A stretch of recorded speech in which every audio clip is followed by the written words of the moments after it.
We've been working with YK for about 1.5 years now.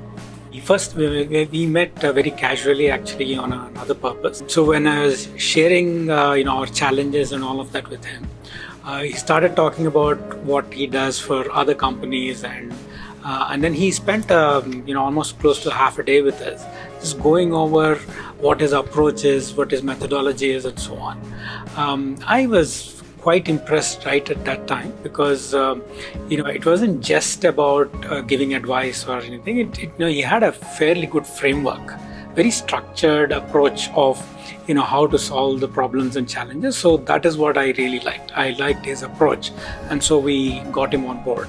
We've always had an aggressive growth target of maybe 50-60% year-over-year growth every year, but we particularly didn't have a solid answer to how we would get there.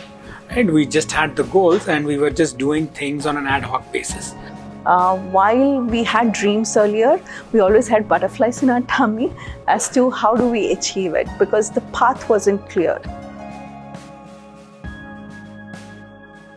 First, YK came in and we started setting up that structure of how to define the goals, how to look at our market. It's just not me and my partner who have clarity. The second level team and the third level teams also have clarity in the vision and mission. They are aligned with us as to how to achieve it.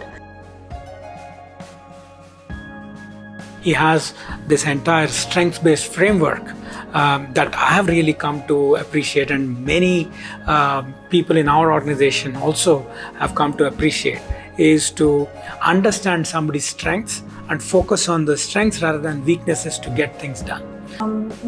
Understanding the strengths and weaknesses of a person, and as a team, it helps us analyze where we are as of today, what keeps us happy, what comes naturally to us, and what is a struggle for us. When we understood that, we got a clarity into how to execute stuff, who should be responsible for what. People were put into the right spaces so they could enjoy what they are doing at the same time, and because they enjoyed, it came naturally to them. They were passionate about achieving it, and automatically there was you saw the acceleration in growth as an organization.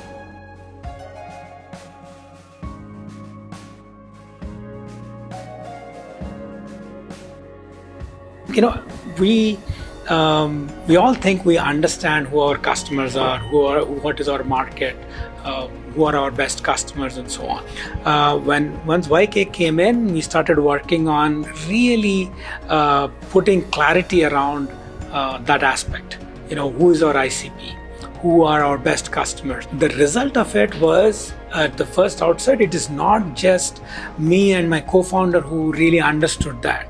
Now, many folks in our organization, down to maybe like the first line managers also, they really understand who our ICPs are, what our offerings are, which ones, what makes sense to our customers, why they like us, and all of that.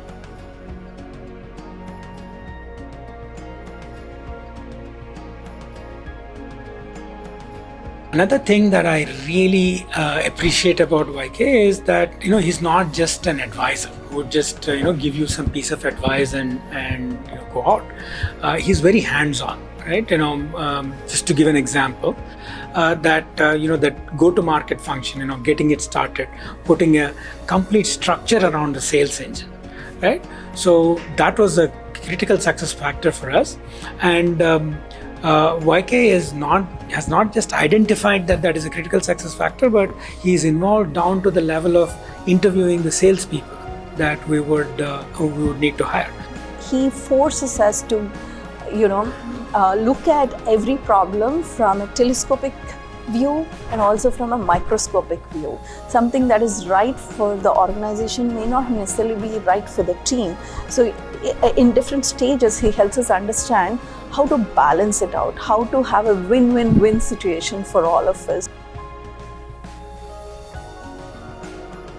the way I see it, having somebody like YK is like having another CXO in your organization. As a co-founder and as a CEO, you have obviously many priorities, many conflicting priorities sometimes, and you need to balance them all. And while you may be thinking that there are some things that are important and so need to be done, but how the day goes is, you tend to focus on what is immediate, and sometimes those critical strategic items take a backseat. YK is able to identify the gaps of, between where we are and where we should be. So identify those items that we have not been focusing on, and bring them to the forefront, set priorities for them. And so that is when everybody comes to realize that yes, we've been thinking about doing it, but then of course, in the big order of things, where do they fit? How do they need to be executed? Apart from just identifying the gap and saying, what needs to be done, what YK also brings to the table is a framework or a methodology to actually get it executed. Even when we find something new that we have to do, if he doesn't already have a framework or a methodology for it, he's able to research and very quickly come out with a simple framework that will make it easy for us to get started with it, and more importantly, a framework to kind of evaluate and measure yourself and bring out metrics on what needs to be done. He makes me accountable for anything that I promise him. He does a lot of follow-up, and that is extremely important. It is from him I learned that follow-up is extremely important. Now, we usually have our sessions every Wednesday, and every Monday and Tuesday we are always cramming up trying to figure out what do I tell Kishore, what were the tasks that were planned the last week, where am I with them, how much did I reach, can I finish them by Wednesday, I keep getting reminders from him or saying that, hey, this is what you committed to, are you on track? If not, what are your challenges? So he just does not follow up, but he also has solutions. So he is one person from whom I learned that problem can come from anywhere, but solution can come from us.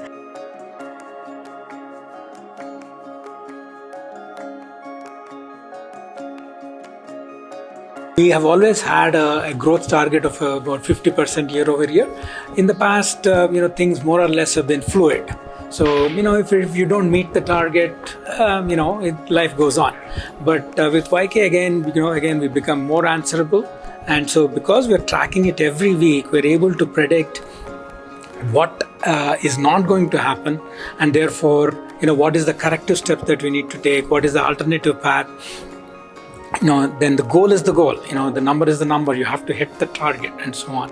So this year we are looking at a 77% year over year growth target, and we're there's still 5 more months to go, but I'm hoping that we're going to hit that.